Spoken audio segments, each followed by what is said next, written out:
Alright, I'm on hole number 7 of the American Classic Tournament. I'm in Wednesday's qualifying round of the Rookie Division. Let's go to hole number 7. Alright, I really like this hole. I like how this hole plays it, and it doesn't seem like they redesigned it when they did the other ones.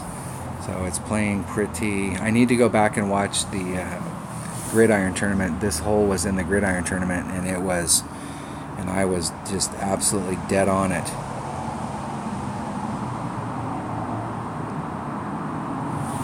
The ball is the question. Which ball am I using? I'm going to use a Navigator and cut the wind down. So I'm going to take a Sniper and a Navigator.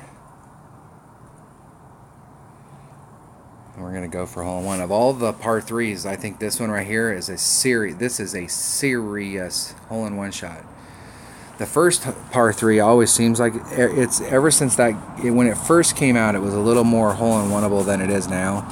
But it just seems like you're always close. I mean, you'll make a hole-in-one on occasionally, but it just seems like you're always close to making a hole-in-one. But this hole right here, you definitely have a shot at making a hole-in-one. But I would definitely not, I'm not a fan of hitting up in that hill. You can see down there at the bottom, if you go back and rewind that video, you can see down there at the bottom of that hill, there's a flat spot. And I really want to start off in that flat spot. So I take a forward, when my first bounce goes in a really good forward direction. I'm surprised that ball stopped.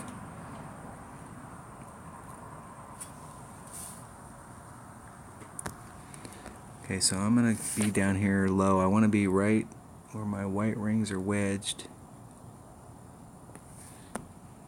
Get a look at it here. Just a one and a sliver, or just a sliver less than 1. 2.9.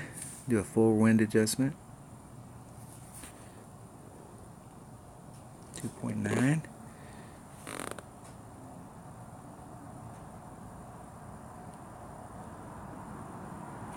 Hitting it perfect. I'm not sure what that'll look like. Ooh, should have been right at 1 topspin. That was right on track. Right on track. I think in my original notes that I had like 1 and a sliver of topspin. But I tried that a couple times when I played this hole a couple times this week, and it seemed like 1 and a sliver was just a little bit too much. But 1, yeah, it definitely should have been 1. It was right on. It's always bad when you're short. If you miss and you're long, you can go, dang, that hit the flagpole. But when you miss short, you never know.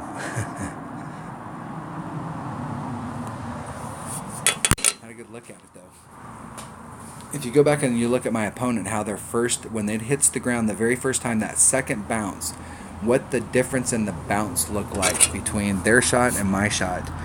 Theirs had more upward motion than it had forward motion, and so they lost a lot of speed from where they hit, whereas on mine it went in a forward direction more than it went up, and so we were able to carry that speed up even though we didn't do a lot on the ball.